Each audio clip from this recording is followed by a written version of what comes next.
오늘은 5월의 첫 번째 주일이면서 어린이 주일입니다.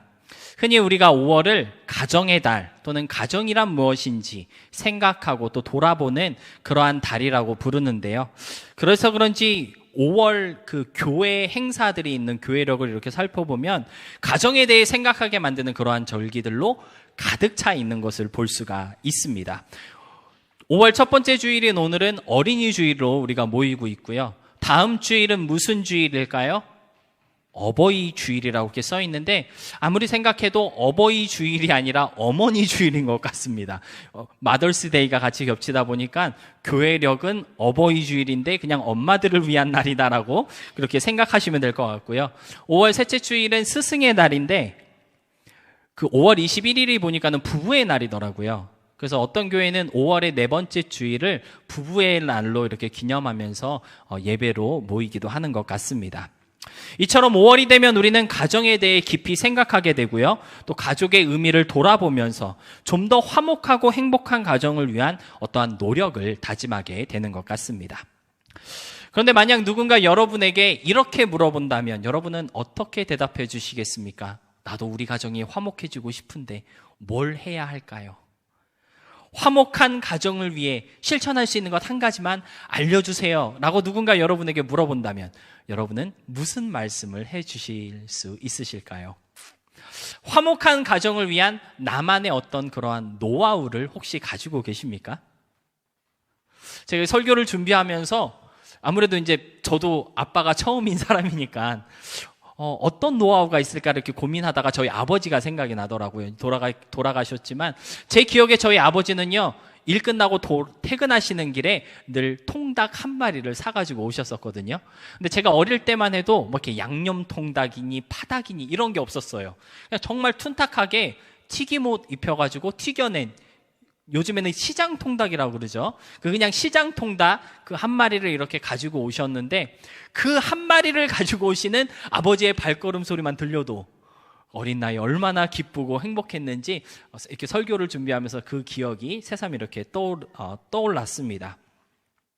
아버지가 오시는 그 시간, 아버지가 사오시는 그 통닭 한 마리로 인해 어렸던 저는 그리고 우리 형제들은 참 기쁘고 그리고 화목한 그러한 시간을 가질 수가 있었는데요. 어쩌면 지금 생각해 보니까 퇴근길에 닭 한 마리 사갖고 오는 것, 그것이 우리 아버지가 가지고 계시던 화목한 가정을 위한 어떤 우리 아버지만의 노하우가 아니었을까 그러한 생각이 들었습니다.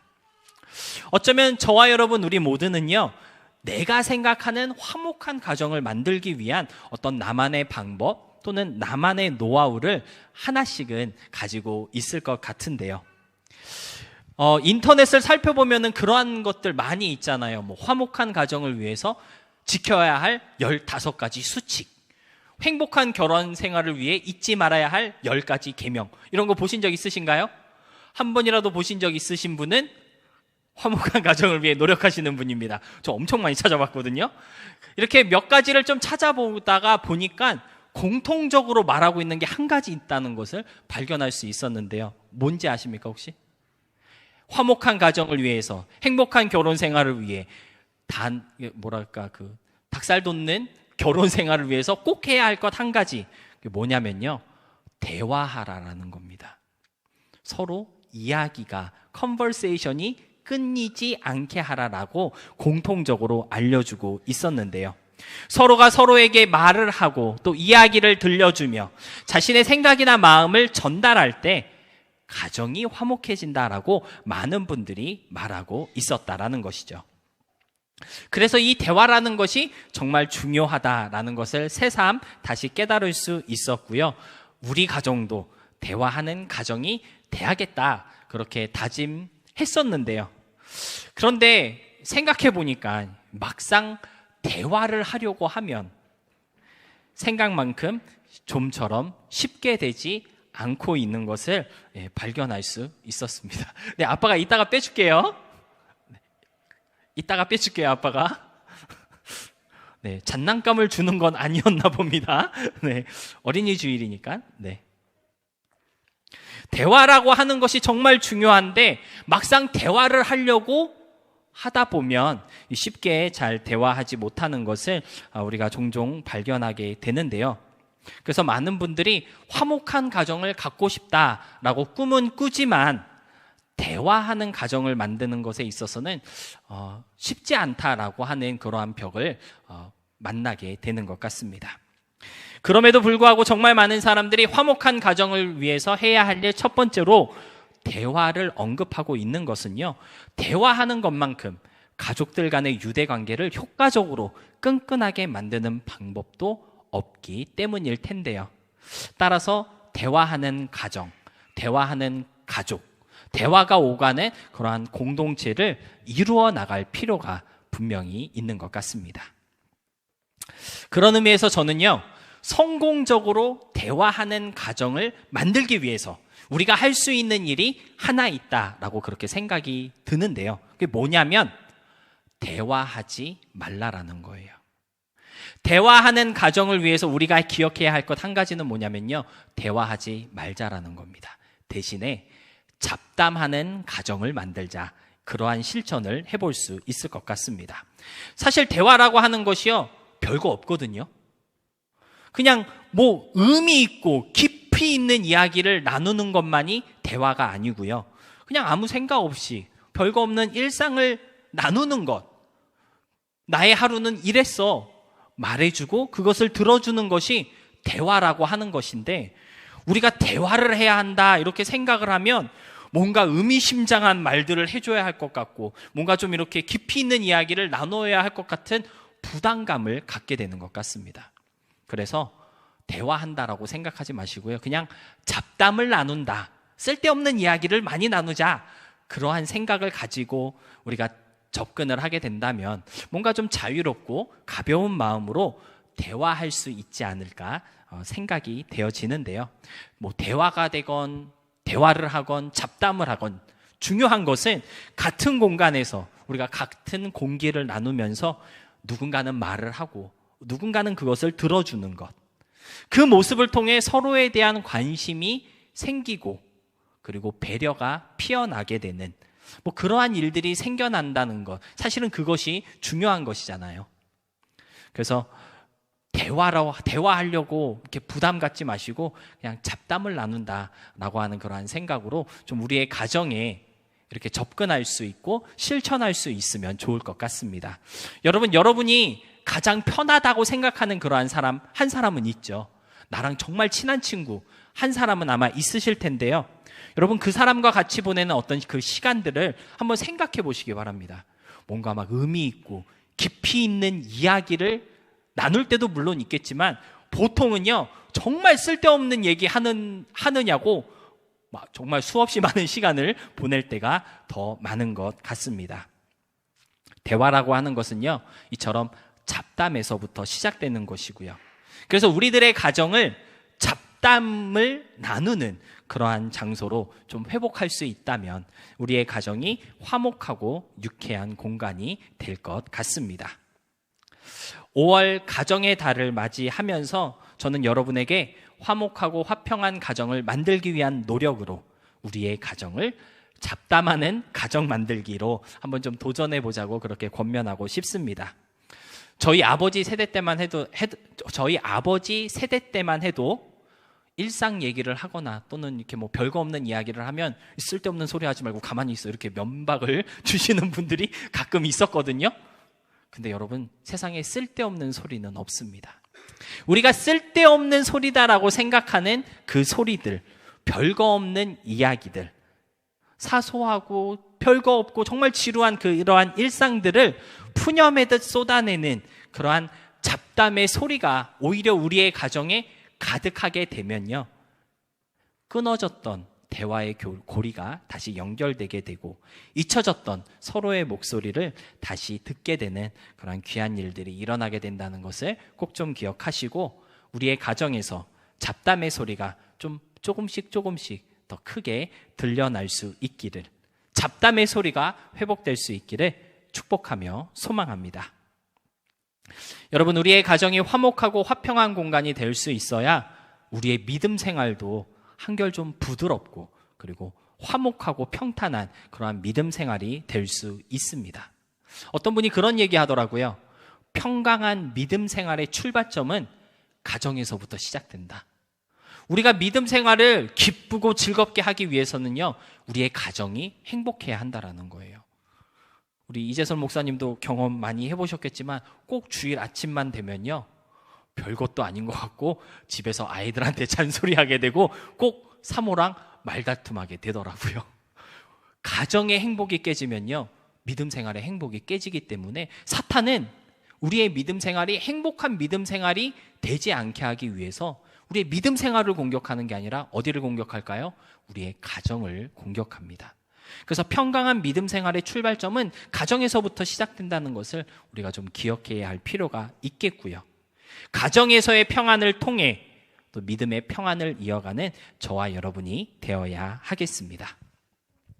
그런 의미에서 5월 한 달 우리의 다짐을 하나님과 화평하자라고 이렇게 정의해 보았는데요. 가정의 화평을 회복하는 것만큼이나 하나님과의 화목을 회복하는 것도 정말 중요한 일이겠죠. 특별히 지난 4월은요, 여러모로 우리에게 은혜가 되고 또 의미가 깊었던 그러한 시간이었는데요. 사순절도 보냈고 고난주간 그리고 부활주의를 지내면서 죄인인 우리를 향한 하나님의 사랑이 얼마나 크고 놀라웠는지를 묵상할 수 있었습니다. 여러분, 요한일서 4장 10절 말씀을 보니까요, 예수님의 오심, 그리고 십자가에서 죽으심, 그리고 부활하심, 이 모든 것들이 다 바로 우리를 위한 화목제물이었다라고 이렇게 성경은 말씀하고 있었는데요. 우리 요한일서 4장 10절 말씀 함께 보도록 하겠습니다. 다 같이 함께 읽어보겠습니다. 시작. 사랑은 여기 있으니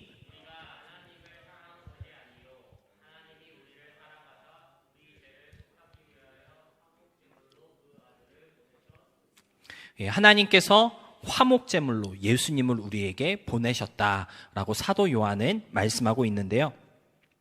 여러분, 화목제물이 뭔지 혹시 아십니까? 믿음 생활하면서 정말 많이 듣는 단어 중에 하나가 아닐까 싶은데요. 이 화목제물이라는 것이 무엇인지 좀 자세히 제대로 알고 있으신 분들은 몇 분 없는 것 같습니다. 화목제물이라는 것은 이런 것 같아요. 우리가 누군가랑 아주 친했어요. 그런데 내 실수로 그 사람과의 관계가 깨지고 그 사람을 아프게 하거나 그 사람에게 어떤 잘못을 했을 때, 근데 그 사람과의 관계를 우리가 다시 회복하고 싶다면 우리가 어떤 노력을 하게 되겠죠. 그 관계를 회복하기 위해서 여러 가지 노력을 하게 될 겁니다. 사람마다 다르겠지만 먼저는 용서를 빌 것이고, 대화를 시도하다가 내 말도 안 들어주고 나를 피하게 되면 맛있는 거 사줄게, 음식으로 꼬시기도 하고요. 그것도 안 되면 그 사람의 마음을 열 수 있는 어떤 선물이라던가 뇌물 같은 것, 그러한 것으로 관계를 회복하고자 노력할 텐데요. 깨어진 관계가 다시 이어지고 회복되도록 그 둘 사이를 이어주는 어떤 선물이나 뇌물 같은 것, 그러한 것들이 일종의 화목제물이라고 말할 수 있겠습니다. 다시 말해, 화목하지 않은 관계를 화목하도록 이어주고 연결해주는 어떤 매개체, 그것이 화목제물이라는 것이죠. 여러분, 예수님은요, 화목하지 않았던 하나님과 우리의 관계가 다시 화목하고 다시 화평하며 다시 좋은 관계가 될 수 있도록 하나님과 우리 사이를 이어주는 그러한 화목제물, 매개체로서 우리 중에 오신 것입니다. 그런데 뇌물이나 선물 같은 것은 그냥 이렇게 주면 끝나는데요. 하나님과 우리 사이의 화목제물은 반드시 피를 흘려야 했고 죽어야만 했다고 성경은 말씀하고 있습니다. 그 이유는 하나님과 망가진 그 관계는 바로 우리의 죄 때문에 하나님과의 관계가 망가졌기 때문입니다. 그 죄라는 것이 없어져야 하나님과의 화목을 회복할 수 있는데, 이 죄라고 하는 것이 꼭 피를 흘려야 하고 죽음의 값을 지불해야지만 없어지거든요. 그래서 화목제물이신 예수님께서 십자가에서 죽으셔야만 했던 것입니다. 십자가에서 죽으심으로써 온전한 화목제물이 되신 예수님 때문에 저와 여러분은 다시 하나님과 화목할 수 있게 된 것이고요. 그런 이유 때문에 예수님을 믿는 수많은 사람들이 십자가가 너무 귀합니다. 예수님이 너무 귀합니다라고 고백하고 있는 것입니다. 여러분, 4월 한 달 동안 이러한 예수님의 희생과 은혜를 우리가 묵상하면서 그럴 수 없느니라 라고 하는 다짐으로 우리가 죄에서 떠나기 위해 열심히 노력했거든요. 그러한 우리의 믿음이 5월에 이르러서는요, 죄에서 떠나고자 하는 수준에만 머물 것이 아니라 더 나아가 예수님께서 완성하신 하나님과의 그 화목을 이루고 하나님과 화평하자는 다짐으로 이어져야 하기 때문에 5월 한 달 하나님과 화평하자라고 하는 믿음의 다짐을 고백하게 된 것입니다. 오늘 본문 1절에서도 보니까요, 이렇게 고백하고 있습니다. 제가 한번 읽어볼게요. 그러므로 우리가 믿음으로 의롭다 하심을 받았으니 우리 주 예수 그리스도로 말미암아 하나님과 화평을 누리자. 사랑하는 성도 여러분, 예수님을 믿는 우리의 삶은요, 단순히 죄에서 멀어지는 삶이 되어서는 안 됩니다. 하나님과 화평을 누리고 하나님과 화목한 삶을 살아가는 사람들이 되어야 한다고 오늘 성경은 우리에게 말씀하여 주고 있다는 것을 꼭 좀 기억하시기 바랍니다. 예수님을 믿는다고 고백하는 수많은 그리스도인들이요, 죄에서 멀어지는 성결한 삶을 살기 위해서 노력하고 있거든요. 그런데 여러분, 우리가 알아야 할 것은요, 우리가 단순히 죄에서 멀어지기만 한다면 언젠가는 다시 죄로 돌아갈 수 있게 된다는 것입니다. 그러나 하나님과 화평하면 다시는 죄로 돌아가지 않습니다. 왜냐하면요, 하나님과의 화평이 그 어떤 것보다도 달콤하고 황홀하며 충만하다는 것을 알게 되기 때문입니다. 아마도 성경에 나오는 돌아온 탕자의 이야기는요, 우리 모두가 너무나도 잘 알고 있는 이야기일 것인데요. 아버지를 떠나 죄에 빠져 살던 그 탕자는 방탕하고 정욕적인 삶이 최고의 행복인 줄 알았습니다. 그래서 아버지한테, 아버지, 나 유산 지금 물려주세요. 그 돈 다 가지고 가서 허랑방탕하게 다 써버렸잖아요. 그 아들에게 있어서 최고의 행복은 무엇이었냐면요, 죄에 빠져 사는 것이었습니다. 그런데 죄에 빠져 살던 그에게 행복이 찾아온 것이 아니고요, 비참한 현실, 후회, 고통, 아픔밖에 없었다고 성경은 우리에게 알려주고 있는 것이죠. 죄에 빠져 살면 행복할 줄 알았는데 행복하지 못하다라는 것을 탕자는 깨닫게 되었다라는 것입니다. 그래서 이제는 내가 죄에서 떠나야겠구나, 죄에서 멀어져야겠다 다짐했던 탕자는요, 아버지에게로 돌아간 것을 우리는 잘 알고 있습니다. 그리고 돌아간 아버지의 품에서 이 탕자는 드디어 참된 행복과 최고의 평안을 발견할 수 있었는데요. 여러분, 아버지께로 돌아온 이 탕자가 몇 년 후에 또다시 아버지한테 가서 유산 주세요, 그리고 아버지를 다시 떠났을까요? 저는요, 왜 우리나라 속담에 그런 속담 있잖아요. 집버릇 남 못 준다고. 한번 떠나간 탕자니까 또 떠나갈 수도 있을 것 같지만 제 생각에 이 돌아온 탕자는 다시는 아버지를 떠나지 않았을 것 같습니다. 왜냐하면요, 아버지 품을 떠나면 어떻게 되는지 절실히 깨달았기 때문이고요. 아버지 품이 아닌 곳에서는 그 어떤 평안과 행복을 찾을 수 없고 누릴 수 없다는 것을 뼛속 깊이 깨달았기 때문에 이 탕자는 다시는 아버지를 떠나지 않았을 것 같습니다. 여러분, 하나님과 화평하자라고 하는 5월의 다짐은요, 이 탕자가 깨달았던 아버지 안에 있음이 가장 큰 행복이고 평안이구나, 그러한 깨달음을 우리도 좀 갖자라고 하는 다짐이라고 말씀드릴 수 있겠습니다. 하나님 안에서만 발견할 수 있는 어떤 참된 평안, 행복, 기쁨을 누리면서 세상이 줄 수 없는 그러한 기쁨을 좀 누리도록 하나님과의 끈끈한 관계를 이어가기 위해서 나는 무엇을 해야 하는지 질문하고 실천하자는 그러한 다짐이다라는 것이죠. 그래서 5월 한 달 우리가 하나님과 화평함으로써 우리가 늘 그런 찬양도 있지만 세상이 줄 수 없는 평안, 말로만 하지 말고 그 평안을 정말 누릴 수 있는 그러한 우리의 삶이 되었으면 좋겠는데요. 그런데 그러한 화평을 누리기 위해서는요, 먼저 우리가 알아야 할 것이 몇 가지가 있습니다. 첫 번째로 우리가 알아야 할 것이 있는데요. 깨어졌던 하나님과 우리의 관계를 다시 회복하도록 쓰여진 화목제물, 그 화목제물의 값어치가 어떻게 되는지 우리가 알아야 할 필요가 있을 것 같습니다. 앞에서 말씀드렸던 것처럼 화목제물은요, 깨어진 관계를 다시 이어주는 매개체입니다. 그래서 이 매개체가 무엇이냐에 따라 깨어진 관계의 그 회복력이나 또는 지속이 좌지우지 될 수 있다고 말씀드릴 수 있는데요. 만약 여러분이 초등학생이고요, 동급생인 친구와의 관계가 뭐 어떠한 이유로 틀어졌다고 한다면, 근데 그 관계를 회복하고 싶다면 우리는 어떤 화목제물을 쓸 수 있을까요? 그 친구와 화해하기 위해서 초등학생에게 걸맞는 또는 초등학생 수준에 맞는 그러한 화목제물로 우리는 그 친구와 화해를 시도할 수 있을 것입니다. 저희 큰딸아이가 킹더가든을 다니는데요. 킹더가든에서 되게 친하게 지내는 친구가 한 명 생겼습니다. 근데 이제 어린아이들이다 보니까 또 저희 첫째 딸아이가 아직 영어가 조금 부족하거든요. 표현이 서툴다 보니까 별것도 아닌 일로 서로 틀어질 때가 있더라고요. 근데 재밌는 게 서로가 틀어지면 화해를 해야 되잖아요. 어떻게 화해를 하냐면 이제 막 글씨를 배워가지고 표현할 수 있는 단어가 쓸 수 있는 게 I love you밖에 없어요.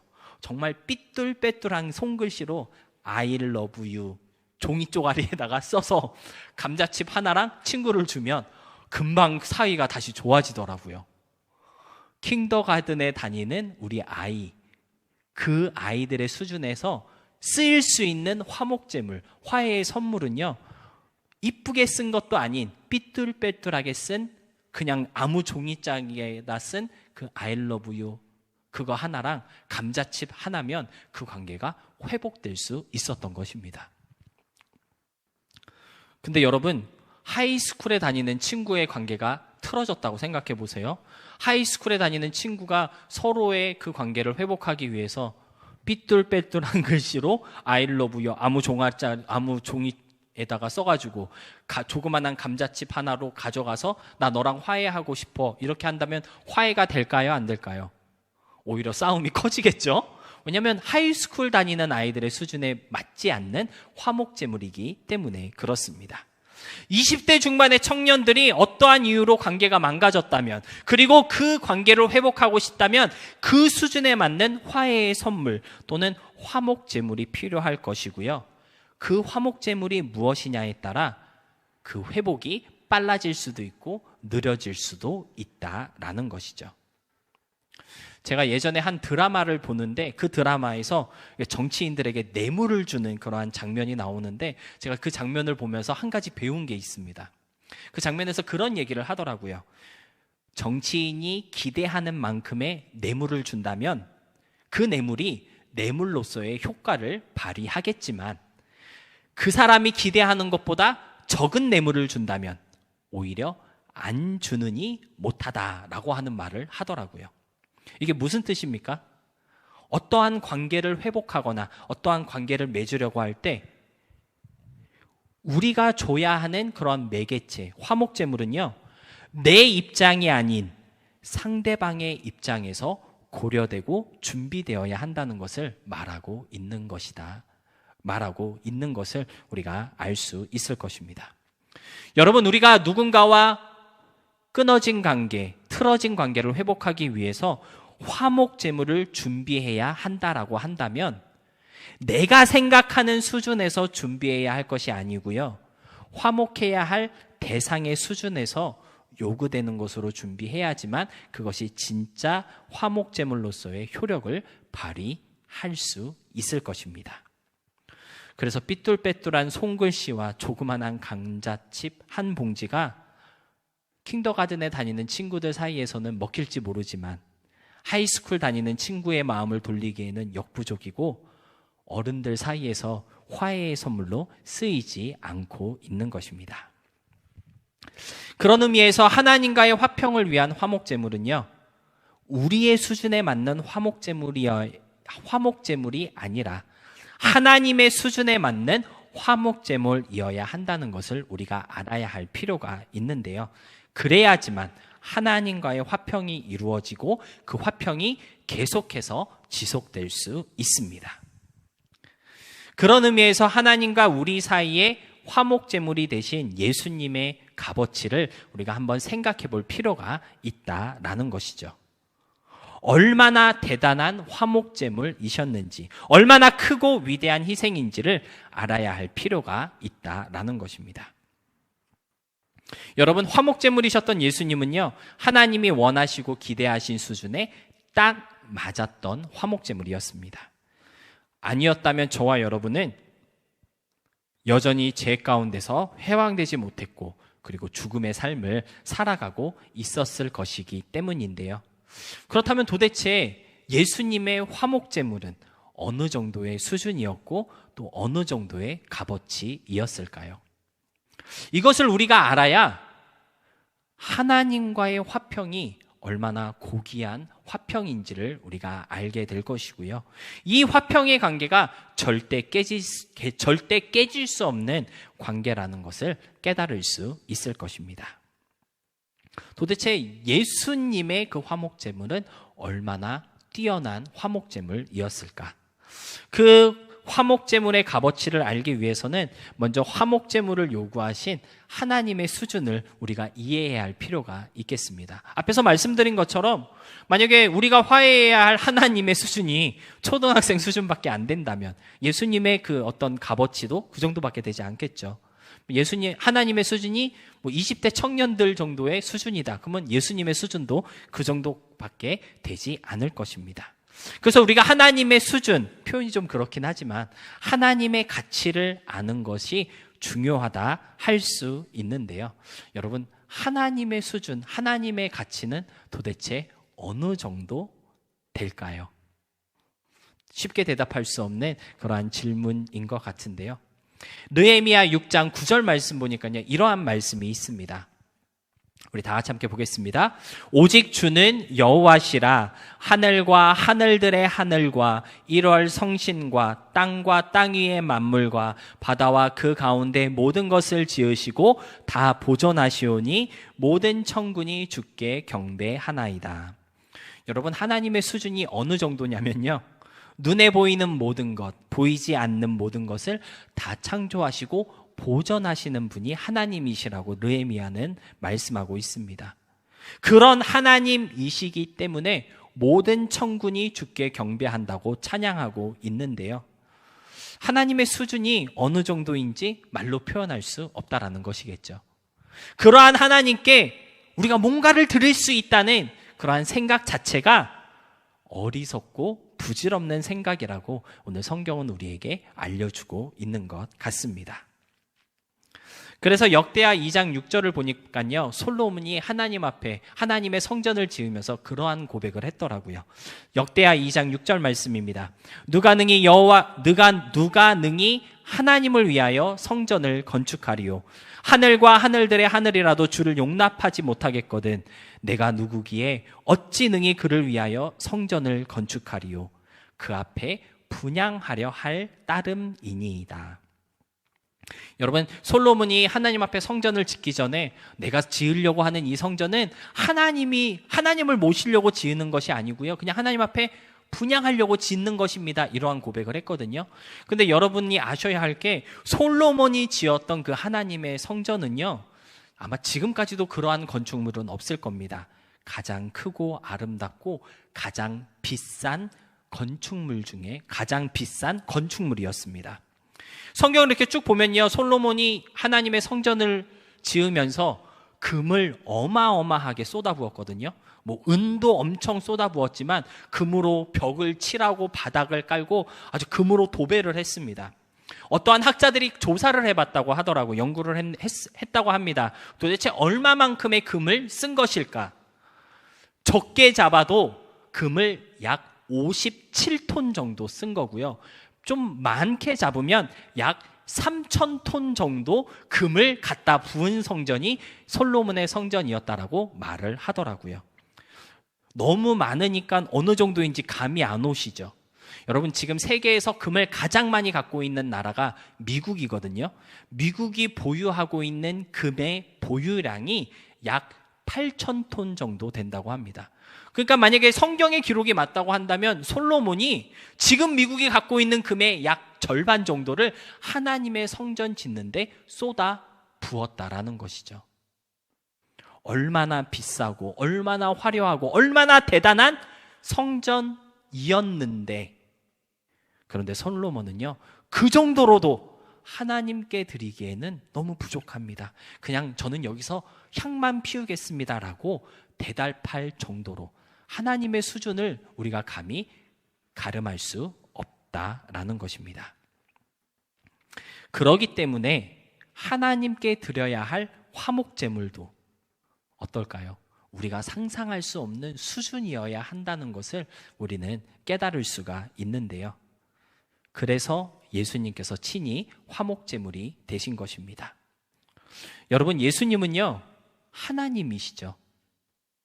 하나님과의 화목을 위해서 하나님께서 스스로 화목제물이 되신 것이죠. 하나님의 수준에 맞는 화목제물, 하나님의 가치에 부합하는 화목제물은 하나님 자신밖에 없기 때문입니다. 빌립보서 2장 5절로 8절 말씀 함께 보겠습니다. 제가 대표로 읽어보겠습니다. 너희 안에 이 마음을 품으라. 곧 그리스도 예수의 마음이니 그는 근본 하나님의 본체시나 하나님과 동등됨을 취할 것으로 여기지 아니하시고 오히려 자기를 비워 종의 형체를 가지사 사람들과 같이 되셨고 사람의 모양으로 나타나사 자기를 낮추시고 죽기까지 복종하셨으니 곧 십자가에 죽으심이라. 여기 6절에 하나님의 본체라고 하는 그러한 표현이 나오는데요. 원어로 보면 하나님의 본질적인 속성과 성품이라는 뜻입니다. 즉 하나님 자신이었다라는 것이죠. 어떻게 하나님 자신이 하나님과 인간 사이를 위해서 화목제물이 될 수 있었을까? 어떻게 보면 조금 이해하기 힘든 그러한 구성일 수 있는데요. 물론 이러한 성경의 진리는 삼위일체라고 하는 견해 안에서 이해되어야 할 진리이기 때문에 우리가 이해하기 힘들고 또 헷갈리는 그런 부분들이 있을 수도 있지만 본질적으로 하나님이신 예수님 밖에는 죄로 인해 타락한 사람과 하나님 사이를 다시 회복할 수 있게 해주는 화목제물이 없었다고 성경은 알려주고 있는 것입니다. 여러분, 하나님과의 화목을 위해서 우리를 대신해 친히 화목제물이 되신 예수님의 값어치는요, 바로 하나님 그 자체이었습니다. 모든 것을 창조하시고 있게 하시고 눈에 보이는 모든 것들과 보이지 않는 모든 것들보다 형용할 수 없을 만큼, 표현할 수 없을 만큼 뛰어나신 그 하나님께서 고작 나를 위해서 그리고 여러분을 위해서 친히 고난받으시고 죽으시고 다시 부활하셔서 화목제물이 되신 것이다 라는 것이죠. 예수님께서 친히 희생당하시며 이루신 하나님과의 그 화평, 하나님께서 자진해서 화목제물이 되시면서 완성하신 이 화평이 과연 얼마나 위대하고 귀한 화평이겠습니까? 말로 다 표현할 수 없고 그 어떤 것으로도 나타낼 수 없는 그러한 사랑과 위로가 바로 이 화평 가운데 있다라는 것을 우리는 깨달을 수 있어야 하겠습니다. 그리고 바로 그러한 화평으로 하나님은 저와 여러분을 오늘 초대하고 계신 것이고요. 그러한 하나님과 화평하라고 오늘 본문은 우리에게 권면하고 있는 것입니다. 많은 분들이 특히 이제 믿음이 있으신 분들이 그런 말씀, 그런 고백하시잖아요. 예수 안 믿으면 네 손해야. 그런 표현들을 가끔 쓰시는 분들이 있는데요. 정말 이러한 하나님과 화평하지 않으면 누구랑 화평하겠습니까? 자신을 내어주기까지 우리를 위해 아끼지 않은 그 사랑, 이러한 하나님과 화목하기를 원하지 않는 사람이 있다면 저는 솔직하게 말씀드리는데 그 사람이 좀 뭔가 이상한 사람이라고 얘기할 수 있을 것 같습니다.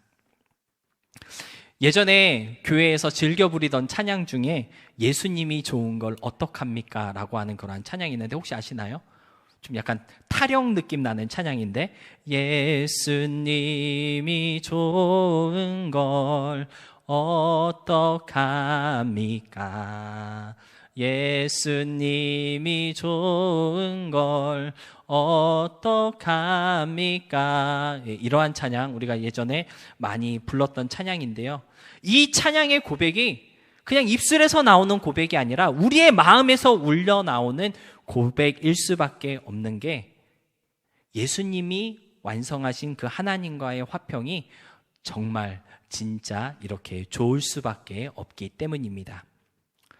5월 한 달 하나님 자신이 친히 화목제물 되셔서 이루신 하나님과의 그 화평이 다시 한번 저와 여러분의 삶 속에 기쁨과 평안으로 회복될 수 있기를 축복합니다. 그래서 이 찬양처럼 예수님이 좋은 걸 어떡합니까? 세상의 그 어떤 것과도 바꿀 수 없습니다 라고 하는 그 고백이 저와 여러분의 삶에서 불려지고 보여지고 그리고 향기 날 수 있었으면 좋겠습니다. 말씀을 마무리하면서 오늘 본문 말씀 다시 한번 보도록 하겠습니다. 본문 1절과 2절 말씀 다시 한번 보도록 하겠습니다. 그러므로 우리가 믿음으로 의롭다 하심을 받았으니 우리 주 예수 그리스도로 말미암아 하나님과 화평을 누리자. 또한 그로 말미암아 우리가 믿음으로 서 있는 이 은혜에 들어감을 얻었으며 하나님의 영광을 바라고 즐거워하느니라. 여러분, 사도 바울은요, 하나님과 화평을 누리는 자는 하나님의 영광을 바라고 즐거워한다고 우리에게 알려주고 있습니다. 여러분, 우리가 하나님과 화평한 삶을 살기 위해서는요, 하나님의 영광을 구하고 그것을 즐거워하는 방법을 알아야 한다라는 것이죠. 하나님의 영광을 구하고 그것을 즐거워하는 방법을 알아야지만 진짜 하나님과 화평한 삶을 살 수 있게 되는 것입니다. 교회 생활 하다 보면 정말 수도 없이 듣고 배우는 것이 하나님의 영광을 구하고 그분의 영광을 위하여 살아야 합니다라고 하는 말 정말 많이 듣잖아요. 그런데 가끔은 그러니까 도대체 그게 어떻게 살아가라고 하는 것인지 우리가 질문할 때가 종종 있게 되는 것 같습니다. 왜냐하면 솔직히 잘 이해가 되지 않거든요. 나도 하나님의 영광을 위해서 살고 싶습니다. 근데 어떻게 살아야 되는 건가요? 솔직하게 물어볼 필요가 있을 것 같은데요. 간단하게 말씀드리자면요, 하나님의 영광을 구하는 삶, 하나님의 영광을 즐거워하는 삶은 이러한 삶이라고 말씀드릴 수 있을 것 같습니다. 먼저 하박국 2장 14절 말씀 함께 보도록 하겠습니다. 하박국 2장 14절 말씀입니다. 이는 물이 바다를 덮음같이 여호와의 영광을 인정하는 것이 세상에 가득함이니라. 하박국 선지자는요, 여호와의 영광을 인정하는 것이 세상에 가득하게 될 것이다 라고 예언하였는데요. 그런데 어떻게 하나님의 영광을 인정할 수 있을까요? 이사야 11장 9절 말씀 보니까 이렇게 기록하고 있습니다. 내 거룩한 산 모든 곳에서 해됨도 없고 상함도 없을 것이니 이는 물이 바다를 덮음같이 여호와를 아는 지식이 세상에 충만할 것임이니라. 이사야 선지자는요, 물이 바다를 덮음같이 여호와를 아는 지식이 세상에 충만해질 것이고 그로 인해 여호와의 영광을 인정하는 것이 세상에 가득하게 될 것이다 라고 우리에게 설명하여 주고 있는 것입니다. 다시 말해 하나님을 알아야 하나님의 영광이 무엇인지 우리가 알게 될 것이고요, 하나님의 영광을 인정하는 삶을 살 수 있게 된다라는 것이죠. 여러분, 하나님과의 화평을 위해 저와 여러분이 힘써야 하는 것은, 그리고 하나님의 영광을 구하고 그 영광을 즐거워하는 삶을 살아가기 위해서 저와 여러분이 꼭 실천해야 하는 것은요, 바로 하나님을 알아가는 것입니다. 기도를 통해 또는 말씀을 통해 또는 찬양을 하면서 성김으로 낮아지며 서로를 돌아보는 사랑을 통해 우리가 하나님을 알아갈 수도 있겠고요, 주님의 마음을 헤아리며 이해하기 위해 힘쓰는 그 모든 노력들을 통해서 우리가 하나님을 조금씩 알아감으로 그분의 영광을 구하게 되고 그분의 영광을 위한 삶을 살 수 있게 된다라는 것입니다. 5월 한 달 하나님과 화평하기 위해서 좀 하나님을 알아가는 우리가 되어야 하겠습니다. 호사야 6장 3절의 다짐처럼 힘써 여호와를 알자라고 하는 외침이 저와 여러분의 삶 속에서 좀 결단되어짐으로써 하나님을 아는 만큼 하나님의 영광을 인정하며 그분과의 깊은 화평으로 나아가게 되는 그러한 저와 여러분의 삶이 될 수 있기를 주님의 이름으로 부탁드리며 축복합니다.